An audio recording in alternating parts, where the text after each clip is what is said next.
Breakfast Roundtable of Metropolitan New York, and I am the organizer of today's event. I would like to thank you for attending this webinar. We are pleased to bring this event to you. Before getting started, I would like to inform you of some of our upcoming events.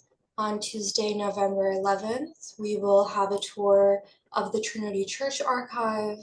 On Tuesday, November 18th, there will be a curator-led tour of New York, Middle Eastern, and North African lives in the city at New York Public Library.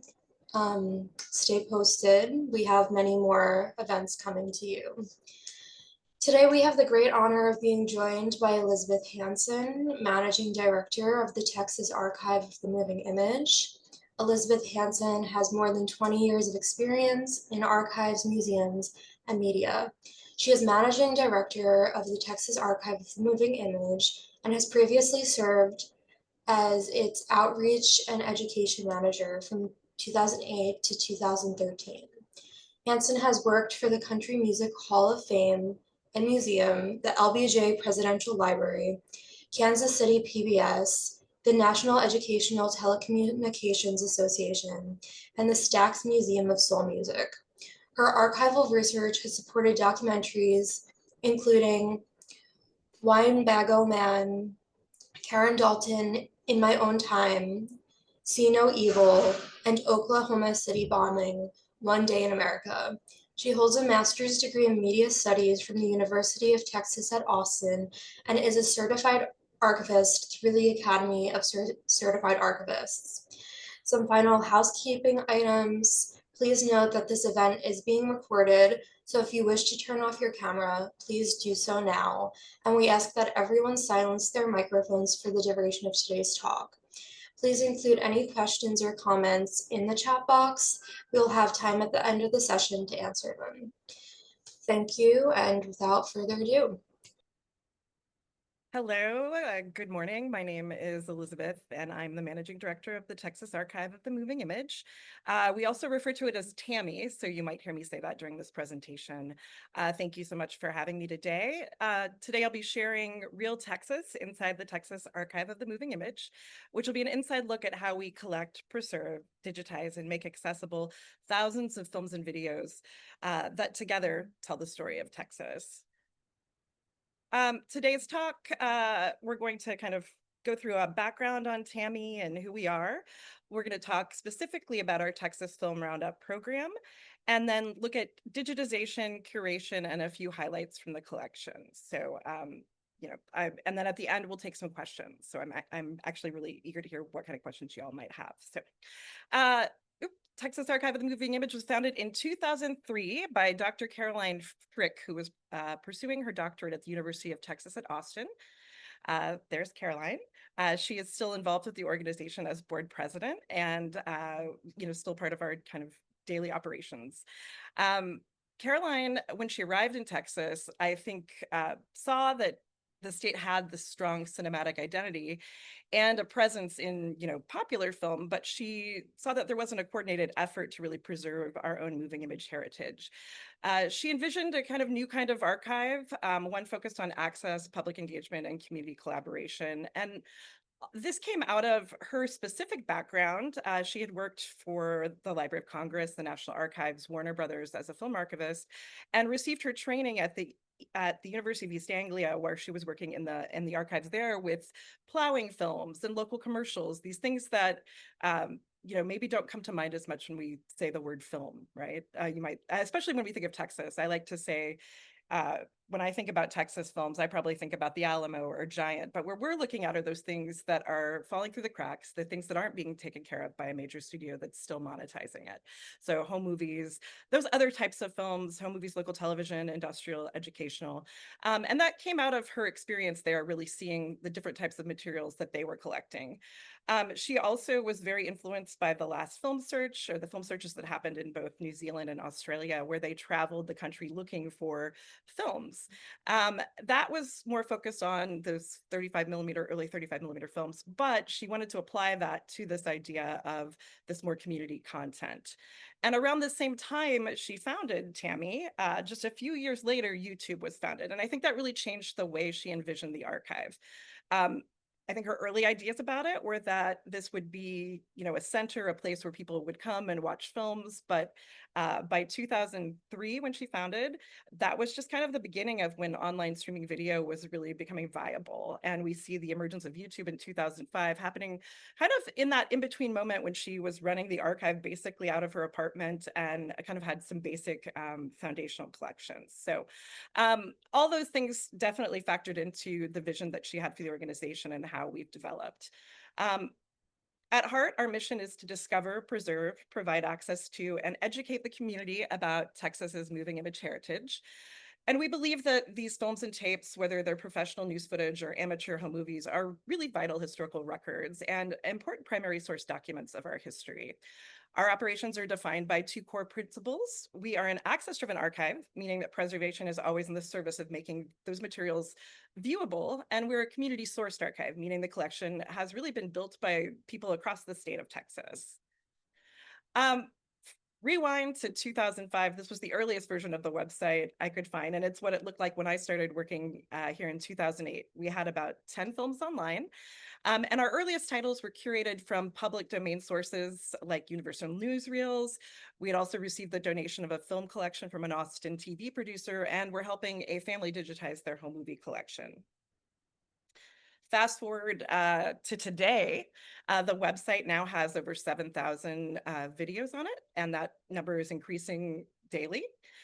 It ranges from the earliest footage of Texas, the 1900 Galveston hurricane, up to even digital video files that we've brought in the last few years. We receive over 1.2 million website views annually, and those come from the general public as well as historians, researchers, teachers, educators, but really anybody interested in watching archival media. This is the team, and I wanted to introduce you so you can kind of see how big or small we are. Caroline, again, the founder and board president. I'm the managing director. Ari is our technical director. You're going to hear from her a little bit later in the presentation. Catherine Austin is our curator, Jenny is our operations manager, Andrew is our communications manager, and Victoria is our lab manager. So it's a pretty small team. We also right now have an additional person, Francis, who's helping us with a CLEAR grant.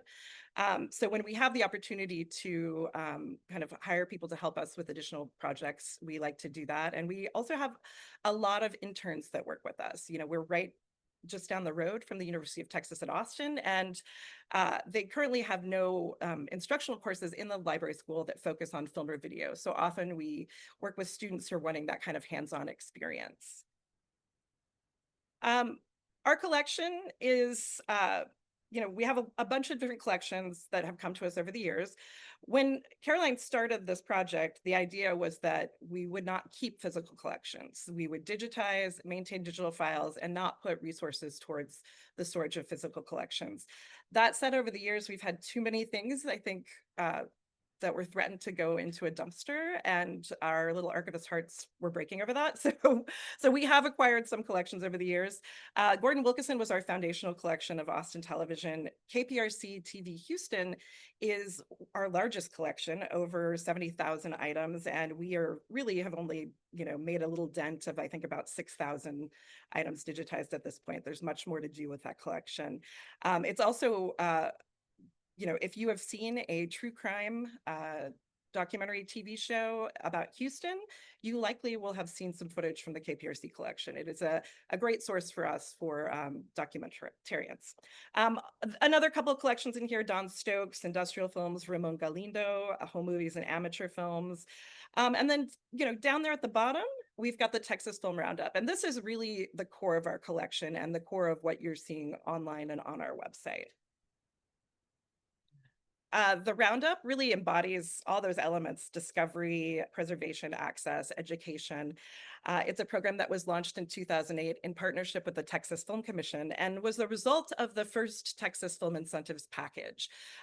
Very unique. I'm not sure that there's another state that has a project like this where they have a preservation kind of angle in that film incentive industry package that's trying to attract film production to the state. Really at the core of this Roundup program is free digitization in exchange for access. So the Texas Film Roundup, again, at the core free digitization program, anyone with Texas-related moving images can get free digital copies of their materials if they're willing and able to share a copy with the archive. The Roundup tours around the state so we can reach as many people as possible. When we started, we actually sent out a press release kind of announcing it. And statewide level, I think we received one collection as a result of that. So really getting out into those communities and explaining why we would be interested in this content, or why we would want to help people with their home movies or other types of films was really core to getting people to understand the program and to build the collection. And then those materials that we've collected from the Roundup are featured on the website, and we also create educational materials with Texas educators to use these materials in the classroom. As you can see here, we've been to all different parts of the state. Last year, we just did a tour of rural communities, which was really interesting. Smaller communities like Buffalo Gap, Texas, if any of you have ever been there. But really fun to get to travel the state, meet people all over. And you know, Texas is a big state. It's about, I think, 9 hours to drive across it from El Paso to Houston. So we really enjoy doing this travel part and meeting people out on the road. And I think it's really essential to the work that we do with the Roundup. Here's some images from Roundup events. We're out in Bandera at the rodeo in that top corner, trying to tell people about the free digitization drop-off. You can see me processing a collection in the other corner, just doing a basic inventory and count. A couple of our contributors, and also usually these Roundup events include some sort of educational presentation, whether it will be films or videos that we already have in the collection from that community, or we might pair a little bit of content that's locally related with a Hollywood film or something to kind of bring people out for more of a community screening type event. So we've been doing this program since 2008, and we have digitized more than 55,000 films and videos, which is a lot. And we've had more than 3,000 contributors, and around 300, a little upwards of 300 different organizations like libraries, archives, museums, businesses that have also participated. So again, at the core of the Roundup is our digitization program, and the idea that we really are focusing on digitization as our means of preservation. For audiovisual preservation, it is really truly a race against time. If we look at films and videotapes in general, they last decades, not centuries. So these are records that we really need to get into a new format before we lose access to them. Recently, we sent a group of 3/4-inch videotapes off for digitization, and I believe out of the 200, we had one that was unplayable, and I know that that number is going to continue to rise as video continues to deteriorate. So working with this audiovisual media, we really feel like we're not going to, reel through everything. We're not going to, try to figure out what everything is. We're just going to reel through it, clean it, and then put it on the digitization equipment and see what it is then.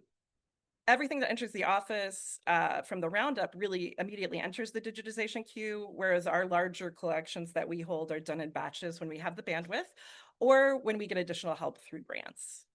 So I'm going to let Ari give you a little tour of our lab. Ari is our technical director and oversees all of the digitization done here at TAMI and the file management as well. And Victoria is kind of our day-to-day lab manager who works with Ari on that. And we also have a number of interns that help too. So I'll let Ari show you what we have in our lab. Hi, welcome to Texas Archive of the Moving Image. My name is Ari, I'm the technical director here, and today I want to show you a bit of our digitization lab. So here we have our video digitization area. In 2023, we built out these racks so that we could digitize up to 6 items at one time. So we can do consumer home video formats, We can also do mini DV formats, so we have some DV cam decks here, but we also handle a lot of broadcast footage. We have Betacam, we have U-matic. We keep them open because we have to be able to access the inside of these U-matic decks to clean them pretty much immediately after every tape transfer. You'll also see here we have some other familiar formats. We have a DVD VCR combo. We also have a broadcast SVHS as well as Betamax. So we keep a pretty wide range of materials here because we never know what we're gonna get. And so as a part of that, we also have to have fleets of cameras because we get a lot of high 8, so we have a lot of these high 8 cameras. And then we also have some more broadcast formats here. So we have DVC Pro, we have a professional mini DV players. We also have some Digibeta machines here, an HD cam machine, as well as some other Betacam formats down there. So this is our film digitization area. This is our scanner, appropriately named Rosebud, that was fundraised for in 2021. This scanner is amazing because it allows us to do 8mm, Super 8, and 16mm film gauges. And we're able to do archival quality scans, which basically means that we're able to do anything from DPX to MKV to 4K to ProRes. It's a very versatile machine that allows us to output multiple different types of film formats as we scan and process our footage. So since 2021, this machine has scanned probably several thousand films, and once we actually digitize the footage, we can produce these beautiful overscans, and we can do some color correction to them in order to essentially restore them. Our belief is that we should try to get the best scan possible because we might be the first and last people that touch this film, and certainly going to be the first and last scan that's made of this film, most likely. Due to the fact that we are operating on a skeleton crew and we have to retrain our interns every semester, it can take us up to 6 months to a year to digitize everything that's in our collection. So thank you so much for all of your patience with us as we run through our digitization queue and all of our processes, and thank you so much for joining me on this tour today. So that was Ari, and at that end part, that video was made for our donors. We do have currently about a 6 to 12 month backlog on digitization. We are hoping to get that down to closer to 6 months. And part of that is because we're bringing in everything at once in those roundup programs. So everything basically gets to our office in October. Some people will get their stuff back much earlier, but sometimes it can take, that 6 to 12 months with the backlog of roundup collections we have. Our workflow for this, we use Salesforce to track and our collection and basically as our catalog. We've had a great Salesforce volunteer that helped us build that out. We inventory each of the items into Salesforce, then clean and prep happens for both the film and the video. Sometimes we'll even bake video if we need to for those kinds of transfers. They're digitized, the files are processed out in various forms. We're returning files to our film and video contributors from the roundup. So we want something that they can actually work with instead of like an MKV file, something that's an MP4. We also are creating derivative files to use for the website too. Those are then stored, backed up. We have a server with redundancy. Right now we have about 400 terabytes. We'll probably have to expand in another year. And we are backing all of that up to the cloud as well. Then the media is returned either to the person who brought it to us or back to our offsite storage where we keep our collections. So the next, I think like the thing that follows this digitization workflow is then our curation workflow. And curation though is happening all along the process. It doesn't just start, after the film is digitized. And what I mean by that is we have a system in which anyone who's working with materials along the way can kind of indicate that there's something interesting here. We have the person who's working the roundup and having that conversation with the donor. They can say, oh, this person, really knows what they have. They know that they have footage of this historic event. So we might star that footage. At the inventory level, when we are collecting all the metadata that's on the items and their cases.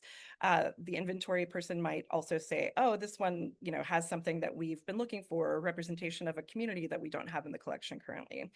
The people that are digitizing can give that kind of input. And then at that point, it gets to the curator and to the cataloging team that then looks at what those recommendations are, as well as looks at the entirety of the collection. And then once we have something online, that material is then shared back with the original contributor, who then provides us any additional feedback and might point to other materials we might want to look at in that specific collection. So the workflow for this cataloging process, we're adding to that metadata still, to that video or film record that we created in Salesforce.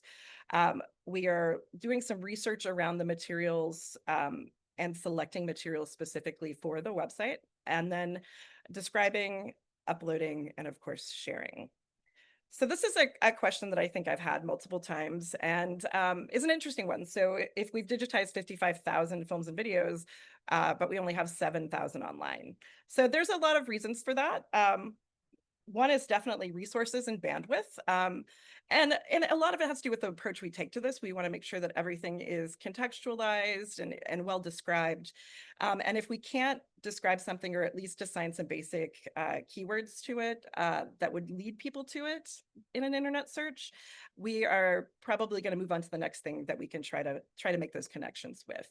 So some of the things that might not end up on the website, it could be that it's just poor quality, something that's over or underexposed.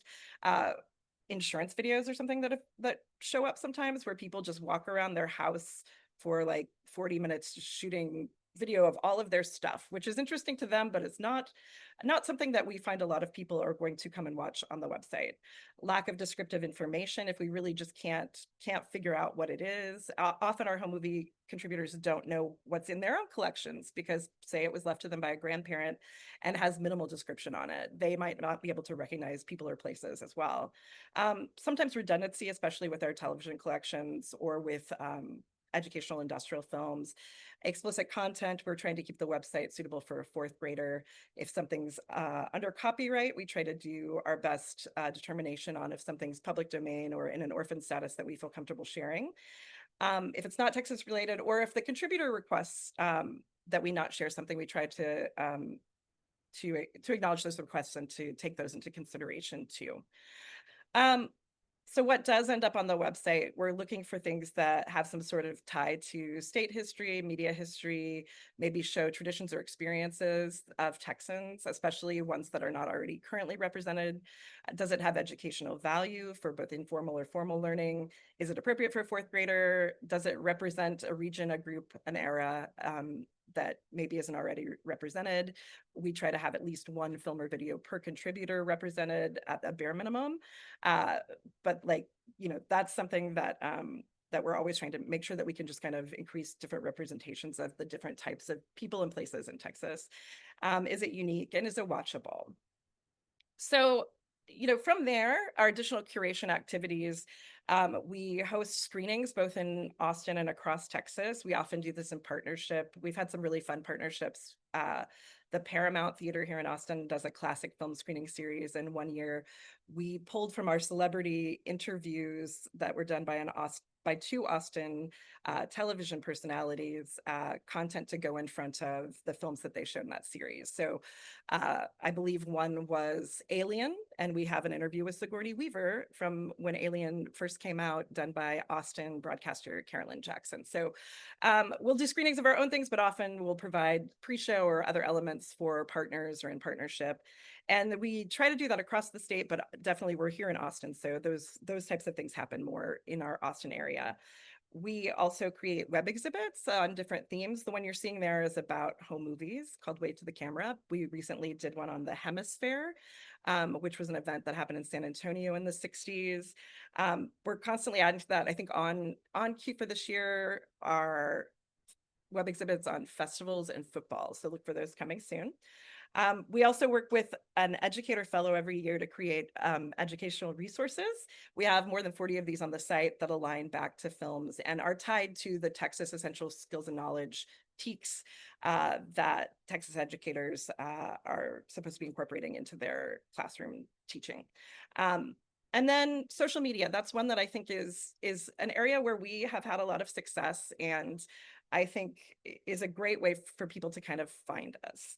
You can see this is a clip from, I took this a long time ago, from our TikTok channel. And one of our biggest TikTok successes is the video on the top left-hand corner, one of our early ones. If you remember the Ocean Spray Cranberry viral video of the man skateboarding, we took that audio, put it on footage of Fleetwood Mac getting off of a plane in Dallas. And at that time, it had 770,000 views.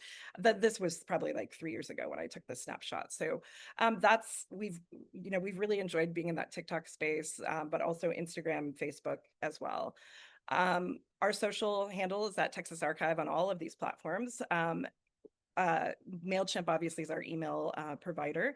And then if you see at the end there, that's Giphy. So if you've used GIFs, we have a lot of GIFs that you can use, and actually hundreds of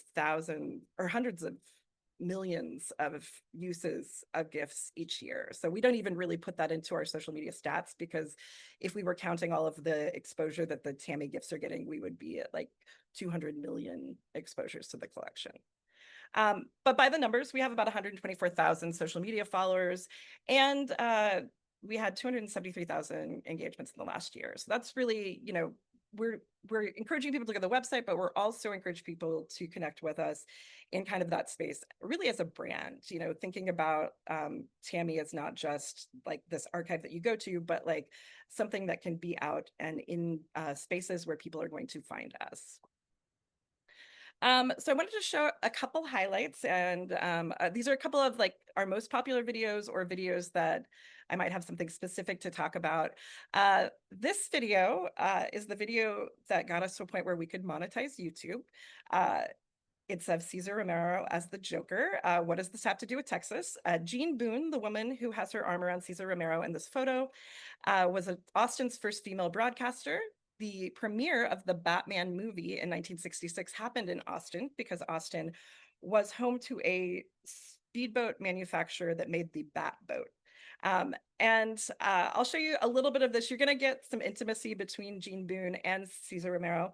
Jean Boone's sister was married to, went to Hollywood, married the actor Zachary Scott, who was from Austin, and then later married John Steinbeck. So they refer to her meeting Cesar Romero with her sister when visiting California when she's younger in the interview. So we'll show just a few minutes of this. I'd like for you to meet Cesar Romero, because under all of this makeup as the Joker in the Batman movie, he is, of course, one of the handsomest actors and men in the world. Well, you can easily tell that. I can easily tell. I have a question.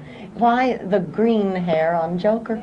Oh, well, that's part of the Joker's makeup, Yeah, I never green read. hair. I'm not a great student, actually, of the Batman comic strip, but I understand that the Joker got the green hair because in one of the first strips that he appeared in making his escape from Batman, he dove into a river that was full of a certain chemical that turned his hair green. So from then on, he's had green hair. It's ridiculous. Do you like playing Joker? Oh, Is it sure. fun? It's a lot of fun. Yeah. Yes, we have a lot of fun doing the show, and we had a lot of fun making the movie. And it's a part, that you can do everything that you've always been told not to do as an actor. In other words, you can get as hammy as you like, Right. and You're go supposed to. all out, and it's great fun. I Tell enjoy me, it. what are you doing? Are you doing some film now? Are you doing Broadway? What are you No, I've been doing some personal appearances up in Boston and in Oklahoma City, and now in about a week or so I'm going to do a television special with Red Skelton, and then I have to do a two-part A Man from U.N.C.L.E., Good. and then another Batman television show, and then in September I expect to be doing a picture at Paramount. Very good. So I'll be kind of busy. I know it. You started out, I know, as a song and dance man. I remember I've seen you and Ann Southern cutting up. You're still good. Do you dance much? No. No. You're the best dancer in the world. No, I'm getting too old. Oh, you are not. And it's too much hard work, honey. No, you're not. No, really, the last time, you know how old you were when I first met you? 17. You were 17, you Yes. see. Yeah. And I was, let me see. 18 or 19, I think. Oh, yes, easily. Easily.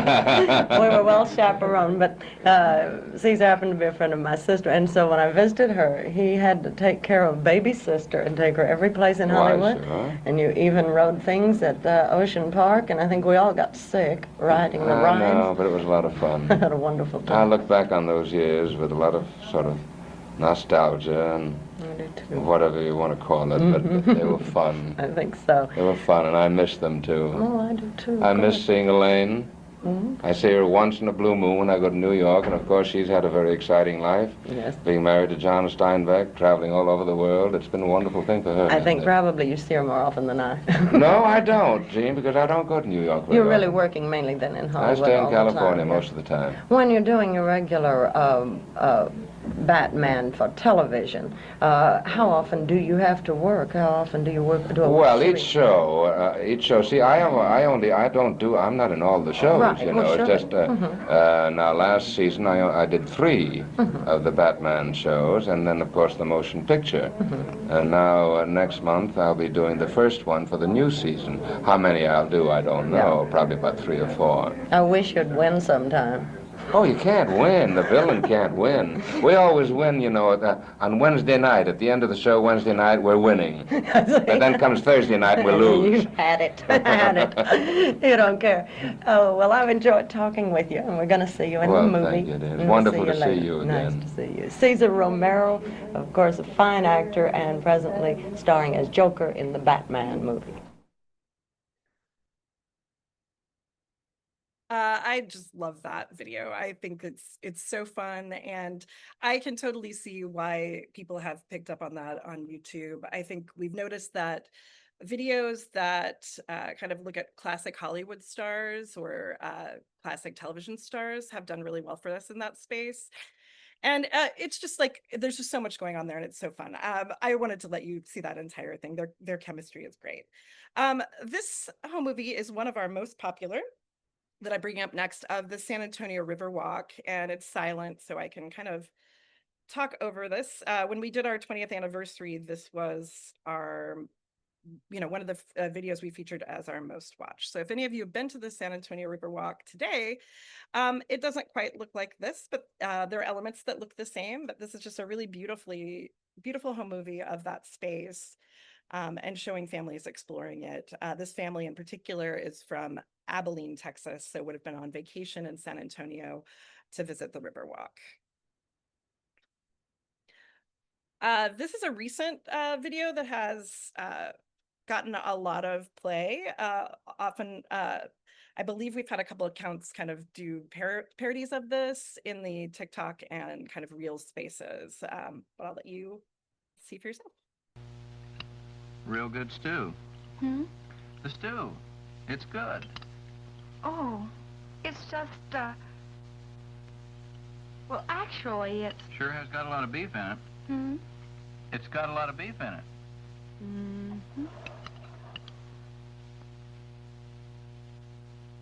More? Yeah.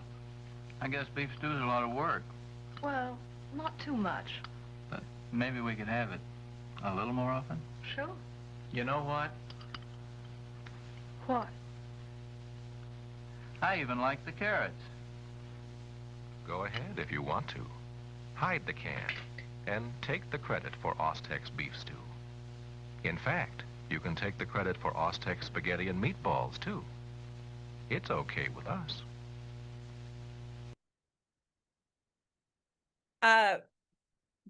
I'm going to just show like 2 more clips and then we can open it up for questions. This is a new segment from our Roy Ferris collection. He's one of the celebrity interview broadcasters, but this is a piece on Urban Cowboy. And we've actually just uncovered some additional footage of like the Urban Cowboy premiere in Dallas in our KPRC collection. So a real, showing how the 1980s, how Texas is being portrayed to the world. If you've never heard of Gillies, you're possibly not from Houston, probably not a country and western fan, and certainly not an urban cowboy. For Gillies Bar is now an institution. To Houston, what Tootsie's Orchid Lounge is to Nashville.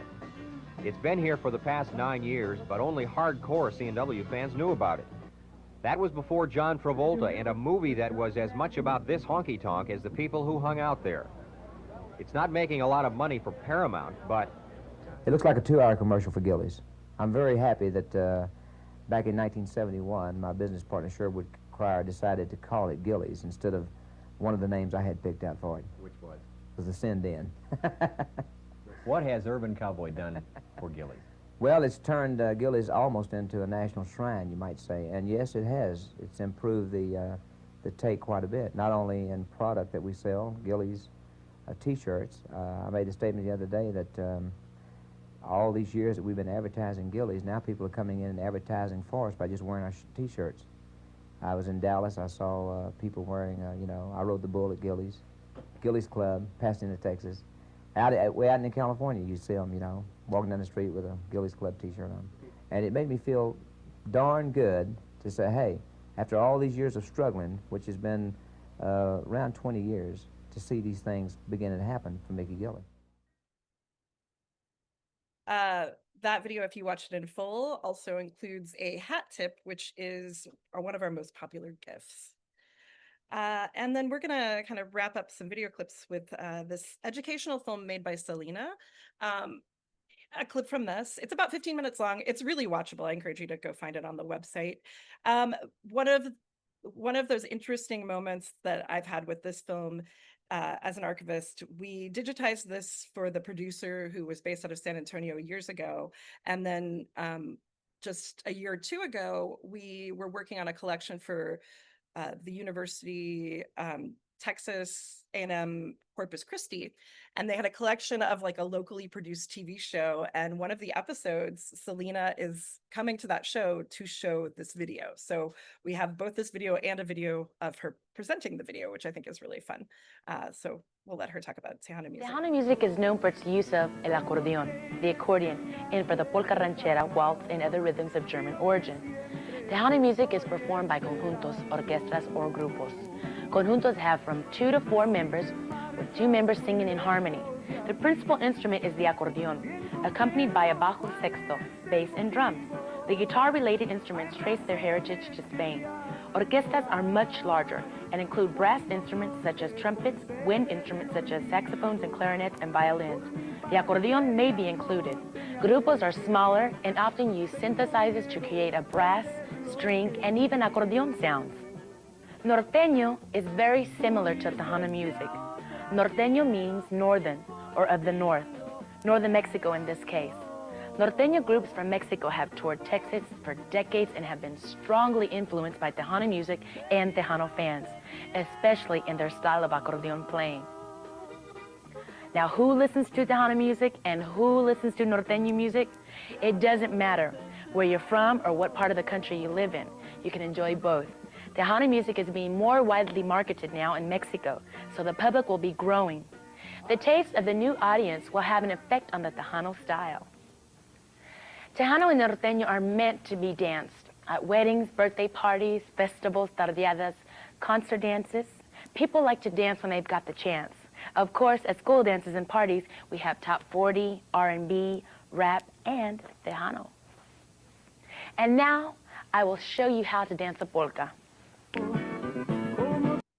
And you'll have to go find that video if you want to learn how to polka from Selena. But so that is the majority of my presentation. I'm happy to answer any questions y'all might have. I also have included my contact information here. So if you feel more comfortable asking questions via email, that's great too. Again, I encourage you to go to the website and kind of just explore and see what kinds of films and videos we've discovered over the years. And if you'd rather that information come to you, following us on social media is a great way to get an idea of what we've been working on. Thank you, Elizabeth. And any questions can be asked in the chat. While we're kind of waiting for that, one thing I didn't say in here is, you know, over the last 4 years, we've been really working on kind of approaching kind of our funding in a different way, which I think might be of interest. We have done the program with the Film Commission for years, which is the majority of kind of the work we did up until, I would say, the last 4 or 5 years.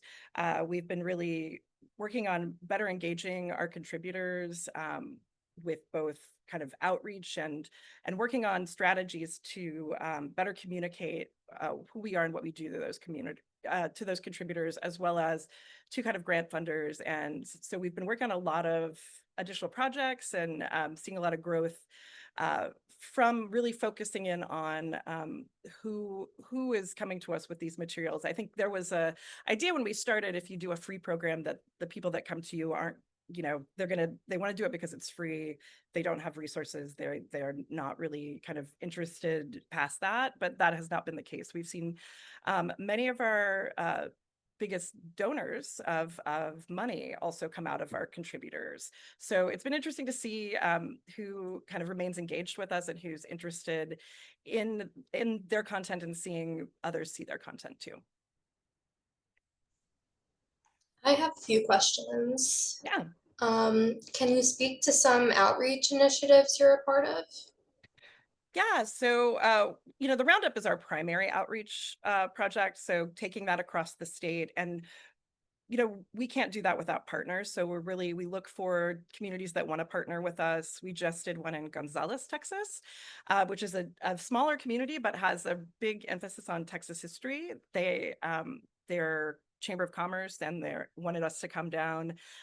We were able to promote that at they have a festival called the Come and Take It Fest that happens in October. So we had materials being distributed there during the festival. We did a screening in that community, and we also worked with the public library to get the word out and to act as a drop-off for the program. So we've done that in many communities, probably most successfully in Collin County, Texas, which is a suburb. It's like the suburbs of Dallas, where we worked with every library as a collection point for the Roundup. In addition, though, we, you know, we've done some other things. Like when we first launched the Roundup, we did a bus tour, which was really fun, where we took footage of Austin, edited it together into little kind of vignettes, and then played them on a bus as we drove through those neighborhoods. You know, we're always kind of like trying to think of new ways that we can kind of share footage with people and get people engaged with the collection. Wonderful. We do have some questions in the chat. Can you talk a little bit more about the IT infrastructure you use to store such large files, like DPX? Yeah, so I will say that we do not store large files on everything, but we do, especially with our kind of television collections, which are kind of, you know, the things that we license most frequently. We have a 400 terabyte server now. Up until 2021, when Ari showed you the scanner, we were scanning first to SD when we started in 2008, then to HD, and then to 2K now that we have this new scanner since 2021. So the size of our files and the expansion of our server is happening on a much more frequent basis. I would say every 2 years, we're adding another 100 terabytes to that server, whereas the first 10 years of the project fits in like the first server partition of 100 terabytes. We've also tried to address this in different ways through the years. You know, we've always run on very tight budgets. We've always had a very small team. So when we first started, we actually were storing video separately, because at the time those video files were much larger than the film. And so instead of taking up a lot of space on our servers, we were storing them on hard drives, and then using those hard drives, curating out content and reprocessing it to put it on the server if it was something that we ended up putting into the online collection, otherwise just storing it in on hard drives. We decided a few years ago that because of that, a lot of that video wasn't really getting seen, because it required, instead of just being able to open up a browser and look at the server, you were going to have to go pull a hard drive and review it.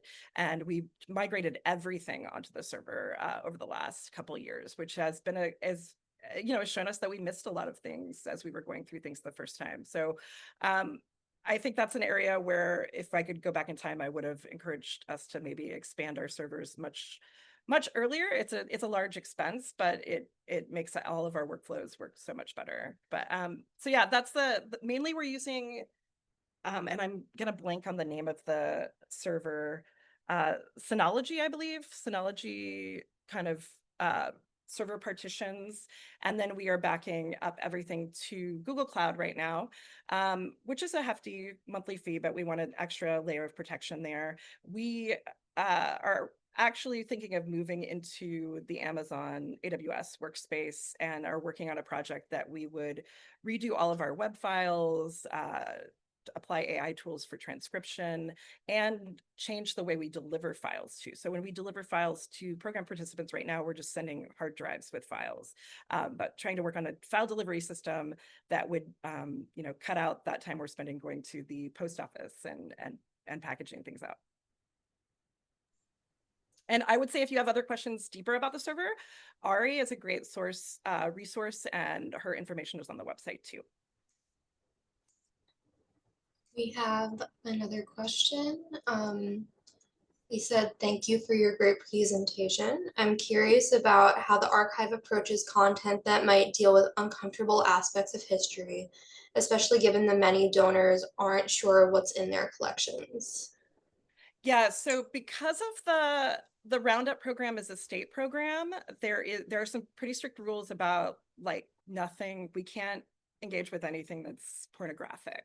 So if we come across material like that in collections, we have to stop digitizing at that point. And we make people aware that they can pay to digitize those materials, but they can't be a part of the that free program. So that's kind of the first layer in which something like that might happen.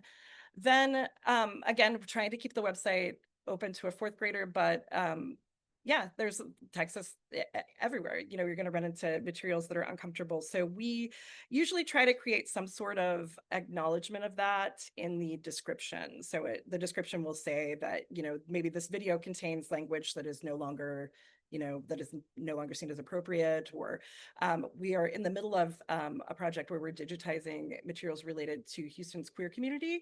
And so we've been working with a advisory group to really come up with a statement that we can put with those films, especially when we're hearing dated language that's no longer used to describe that community, but also to talk about like outing people, right? Like, so, these are news collections, and people were fine with being on the news, but I don't know that they knew that this would have a life past that. So we're really trying to, as we look at that coverage in that collection, we might choose to include a piece that is more of a kind of a crowd scene, or somebody who's like self-selected to speak to that topic versus someone who might be speaking in a way that we think maybe doesn't have knowledge.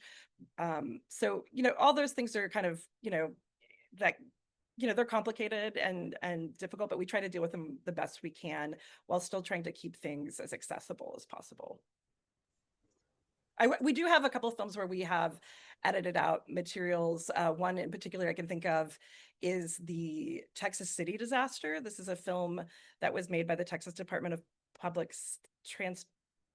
Texas DPS, Department of Public Safety, after the Texas City disaster, and it's to train people on how to identify charred remains of people. So we've shared parts of that film that are not as graphic, and then things that are including dead bodies and materials like that. We have a note on the website that you can contact us if you want to see a full copy of that for research purposes. But we try to respect that as well. It's all kind of a part of that curatorial process. How are the Roundup tours promoted? Is there normally a large turnout? It kind of depends like who we're partnering with on how they're promoted. We did a tour with the Texas Historical Commission to smaller communities. So we had smaller turnouts in the last year's roundups, but we had 7 of them versus the 2 we usually do. So all in all, it kind of added up to be about the same as if we went to, say, Dallas or Houston.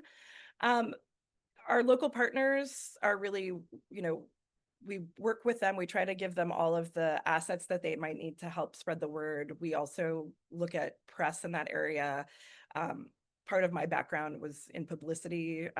So we, send out press releases. We try to look for opportunities to talk about it. We go and do a site visit before we do the roundup, and we try to meet with as many people that we think might have materials or might be interested in helping us spread the word.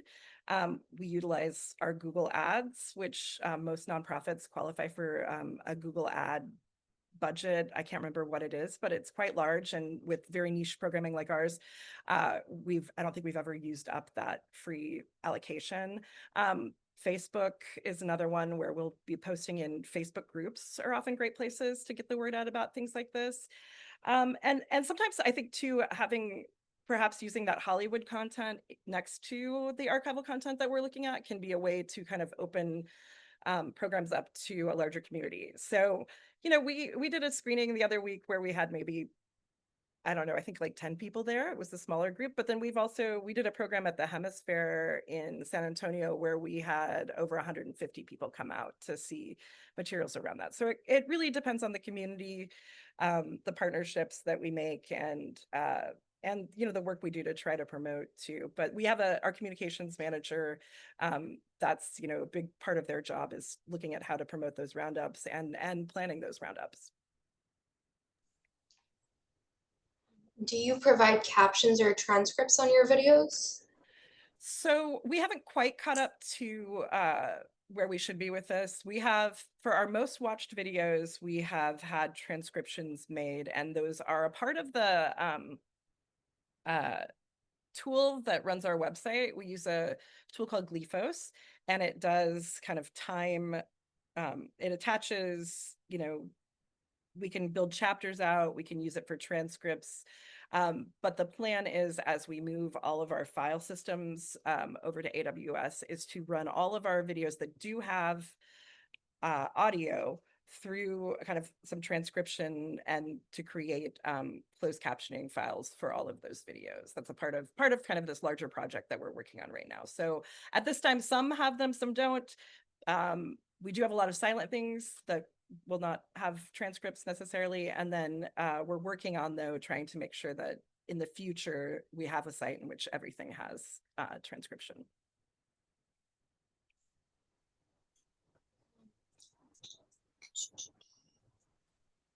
With some recent hiccups with cloud storage, a attendee was wondering if you have any particular redundancies alongside network attached storage or something beyond cloud services. We have redundancy built into our server. So at that level, we also have, for the majority of the collection, an offsite backup as well. So I would say anything prior to 2021, we have a prior backup saved offsite. Right now, it's the server redundancy, and the cloud storage that we are primarily working with. In an ideal world, we would have one more kind of level of backup, but it's just kind of where we are with our kind of budget's abilities. Another attendee wanted to ask what strategies have been used to increase the presence of underrepresented communities in the collections. What does the balance between addressing what is already present in the collection versus bringing in new materials to increase representation? Yeah, so we have, I think that's, again, a question of partners, really. So we've worked with specific partnerships with groups. The Filipino National Historical Society is a group that we worked with in Houston to try to get the word out about the roundup. And we actually have a relationship with their San Antonio arm as well that we're getting the word out about the roundup through. It's something that we definitely, we are working on, but it's something that is also a challenge, I think. And part of that is because we're sitting in an office in Austin, right, and trying to reach all of these different communities across the state.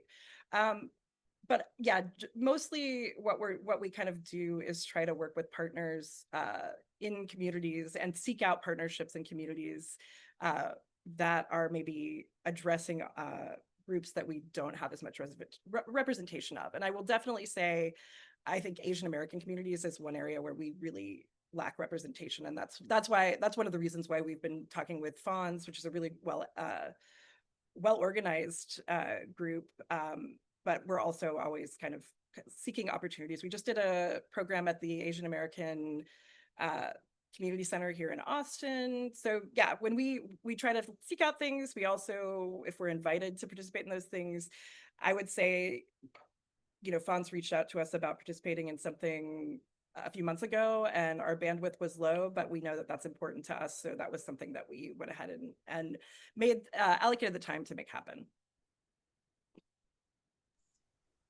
And we have time for about one more question.